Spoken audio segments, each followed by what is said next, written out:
Well, hello, YouTube. It has been a year, and a year it has been. I haven't made a video in a while, and I've just been living life and trying to just kind of move forward as best as I can. I'm probably not going to edit this. It won't be super long, but just reflecting on 2024, thinking about all the things that I did and the things that I learned, people that I met. I would say my biggest takeaway is learning that I still have a lot of learning to do, and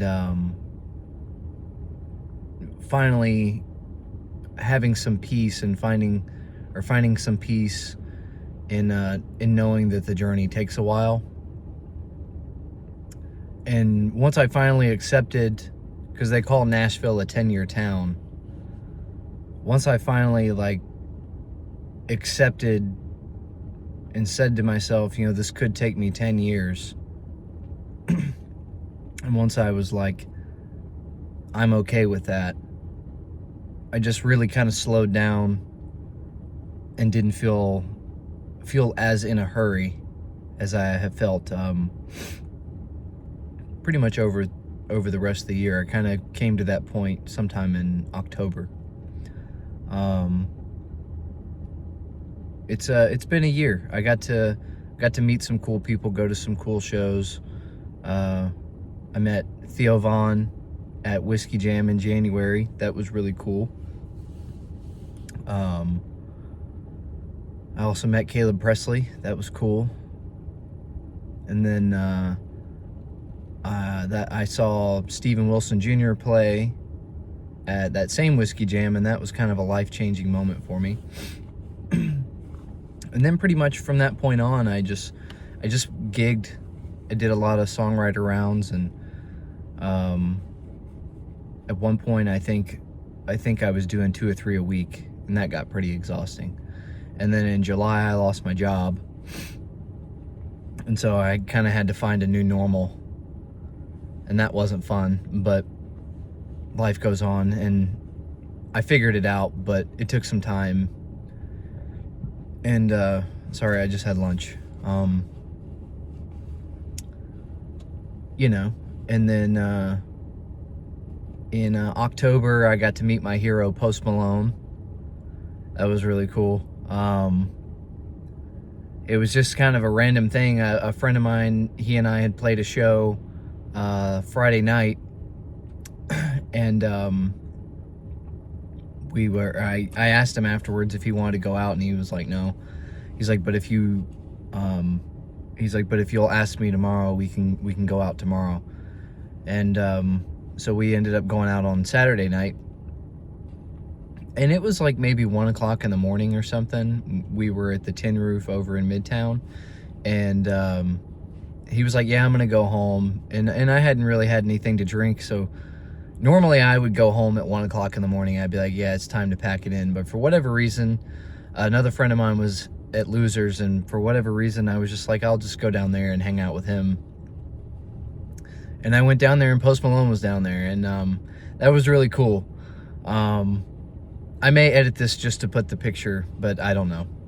I got a picture with him, and it's weird to think that I told Post Malone something, or that we had a conversation, but I had the opportunity to tell him, what his music meant to me, and that I really appreciated what he had been doing over the last couple of years, and that was really cool. And I told him, I was like, when I get to where I'm going, I hope I'll get to see you again. And he said that you will get to see me again, and it will be awesome. And I was like, wow, that was really cool. Yeah, that was in October, and I'm still very giddy from that. And then the next week I went and saw him in concert at Nissan Stadium. That was my first time ever seeing a stadium show. It was my first time ever being in Nissan Stadium. It was my first time ever being in a stadium. So that was really cool. My first time ever in Nashville was when I came and saw Post Malone in 2022. So it's kind of a full circle moment in a really weird way.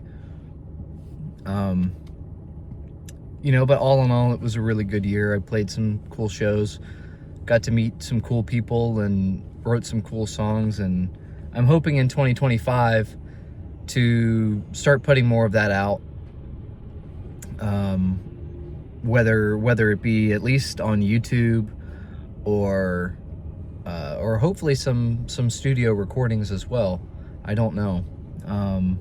Only time will tell. I can only I'm a one day at a time kind of person, so I guess we'll kind of see how that pans out. But I pretty much ended my year in December, as everyone does. But in December, I got to see Steven Wilson Jr. On December 4th at the Brooklyn Bowl, which was the first time I'd ever been over there. And so I had seen him in January at Whiskey Jam, and then I got to see him in December at the Brooklyn Bowl, and that was a really electrifying experience. It was one for the books, and I was really glad that I got to go to that show. And I got there early, so I got to be, I wasn't at the very front, but I was like maybe like one row back, standing room only. It was a really cool show. So yeah, it's 2024 was a good year, all things considered. With the highs were really high, the lows were really low. But I would argue that even though the lows were a lot lower than the highs were high, there were a lot more highs than there were lows. And maybe that's confusing to put it that way. But all in all, it wasn't a bad year. So I'm ready for 2025. See you next year.